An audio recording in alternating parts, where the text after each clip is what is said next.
আজ আমি গেছিলাম আমার ছেলেকে স্কুলে দিতে। তার কারণ হচ্ছে টোটো দাদু চলে এসেছিলো, কিন্তু আমার টিফিনটা রেডি হয়েছিল না। তো ওকে দিতে গিয়ে আমার শ্বশুরের চা দিতে দেরি হয়ে যায়।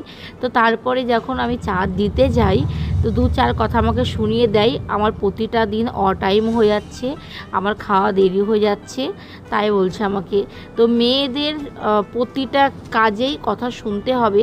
তো এটা মানে প্রতিটা ঘরে ঘরেই মনে হয়, চুন থেকে পান খসলেই হলো। তো প্রতিটা দিন কিন্তু আমি তাড়াতাড়ি শ্বশুরকে চা দিই। তো আজকে যেহেতু ছেলেকে দিতে গেছিলাম, তো সেই জন্য একটু দেরি হয়ে গেছিলো। তো বলছে টাইম আমার খাওয়া হয়ে যায়। আমি তো আর 4টে-5টার সময় রান্না করি না, রান্না তো আমার 2টার মধ্যে কমপ্লিট হয়ে যায়।